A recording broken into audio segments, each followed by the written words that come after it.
Hi there, welcome to this next video in the SoundMegas Music Production Videos Compression course. This video is called Limiters. It's about limiters. And contrary to what you may have heard or been told, a limiter is a compressor. There's no argument there, and if anybody tells you any different, they're lying to you. There is a difference. Limiters don't have ratio controls. It's basically a compressor without one. You'll still see threshold, attack, release, makeup gain, but it has no ratio control. The reason it has no ratio control is because the user, so that's you select the absolute output ceiling. And once you select that, no matter what you do to the incoming signal, to the limiter, it will never go above that. Now, a lot of, you might hear people say things like, yeah, but they've got a built-in ratio and stuff, which is true of some, if not most, limiters now. Or you'll hear an explanation, yeah, a limiter's a compressor, it doesn't have a ratio control, but it's got an automatic ratio that's infinity, or 50 to 1, or 100 to 1. That might be the case, there's a lot of different ones, but the main difference is it doesn't have a ratio control that you affect or work on. Okay, limiting. Lots of different types of limiting, and I'm going to show you 3 or 4. Transparent limiting. What does that mean? Okay, what that means is, say you've got a sound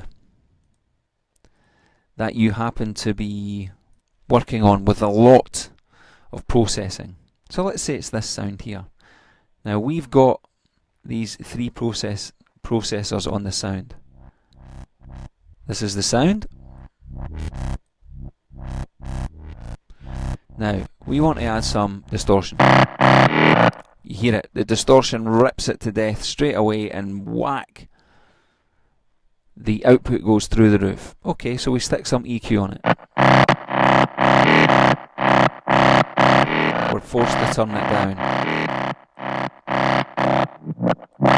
Now, while doing this, if we want to be more comfortable that at some point when we add something, it's not going to make the output go bang and maybe be really, really loud and destroy our ears or our monitors or whatnot, what we can do is at the end of the chain, as a safety net, we can pop a limiter on there and just leave it at its default settings. Or if you have to change it to 0.1, don't increase any gain, and this is your safety net. Now,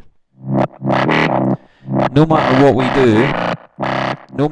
do, it won't go above 0.1. You can really make it really low if you want, but so now I know no matter what I do to this, it won't go above 0.1 dB. So that's kind of transparent limiting as a safety net.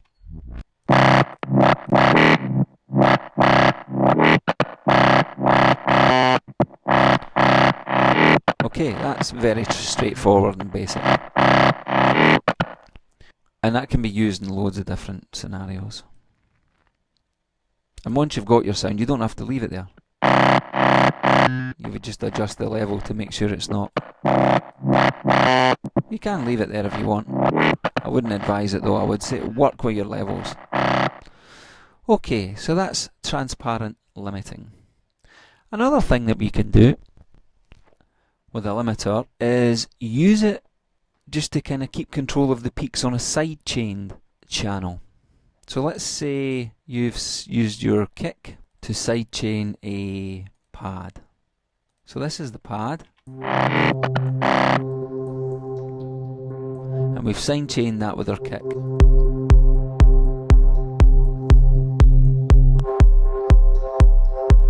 And for some reason, the sidechaining method that we've been using is for some reason causing us weird peaks, and we can't really control them. In this instance, there's not really much. So what can we do about that? Well, what we can do is on the sidechain channel, we can add another compressor to take care of the peaks.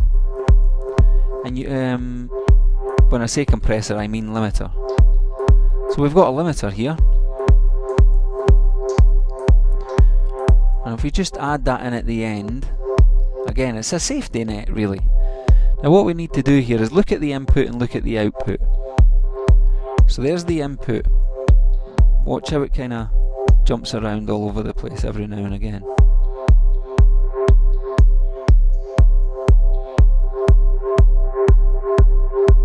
Okay, you can see that. We want to use the limiter to tame that. So we need the fast attack, faster release, and that. I'm a user threshold to dictate the amount of compression. Or the amount of limiting, sorry. Now as you can see, we've used this limiter just to tame the peaks. And as you can see, it's done its job.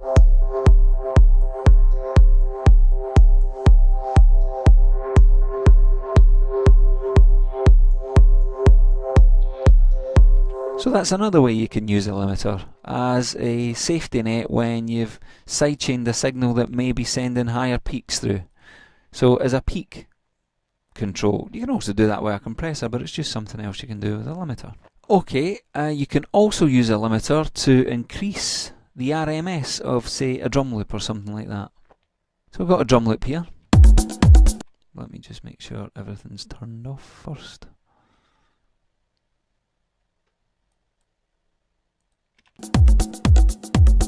So here's our drum loop. I'm going to put on my scope here so that you can see the dynamics being affected.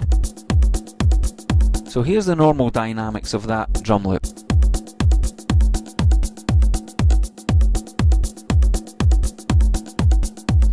Okay, so now we're going to use the limiter to increase the RMS, but without causing any problems, and I can show you that here. So check it out. We have peaks -2-ish.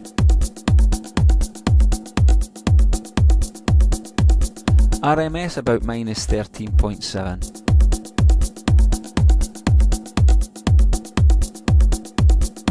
Now let's use a limiter to bring the RMS volume up.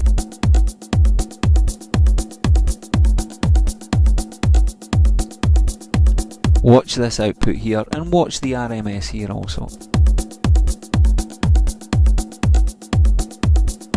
Just going to set that to 0.1. And now I'm going to increase the output gain. And you can be really fierce with this. Obviously that's too much. But look what we've done, the RMS has gone through the roof. And so is the peak value actually. But no matter what, the peak value will never go above 0.1 anyway, so we can't clip it.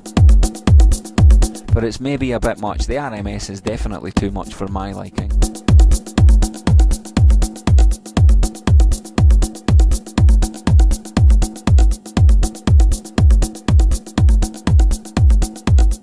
But there we've got an extraordinary high 9 RMS and we've got a peak of -0.1, so we're controlling the signal completely.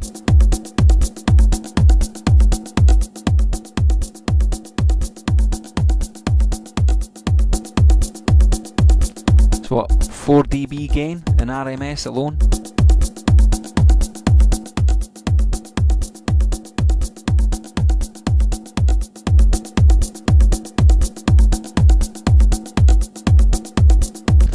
Okay, so that's how you use a limiter to increase the RMS of a drum loop or something. Anything really that you want to increase. Okay, and finally, a limiter as a mastering limiter. Who are you? Okay, so we've got this audio channel here. And we've come to the end of our mastering. So the final thing in the chain is the limiter. And this time we don't want to be as brutal as the loop. This time we're just looking to push the overall volume up as much as we can and as close as we can to 0 dB.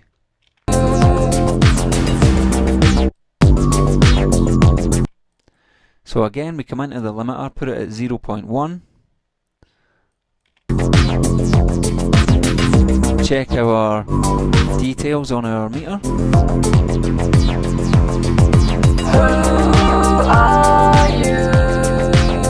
So we've got about -13, -12 RMS, and our peak levels are as follows.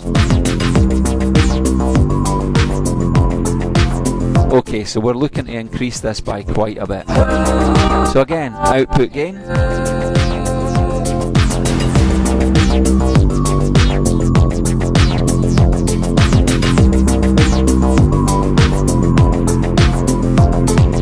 Okay, something weird beyond weirdness is going on there. Two limiters. Sorry, let me just take the limiter off the audio channel and we'll use it on the main out. That's normally you would find it anyway. So, again, -0.1.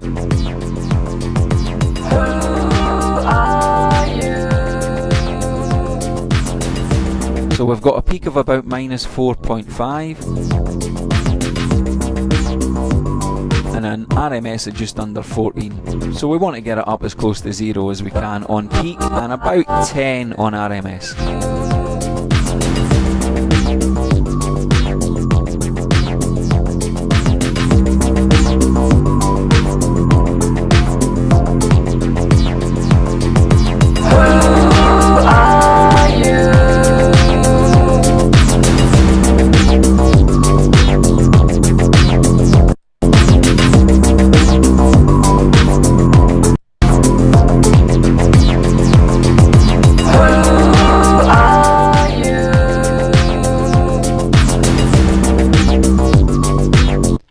Okay, I think the problem is, it is the problem actually, this has been already compressed.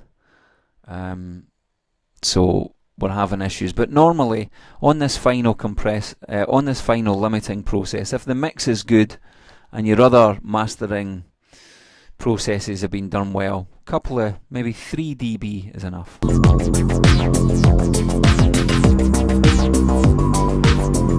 But that's how you use a limiter on the mastering process. You're just trying to get the volume up to wherever it is that you want to be. And again, because it's 0.1 here, no matter what you do here, it will never go above 0.1, so it will never clip. Watch the output level. Who are you?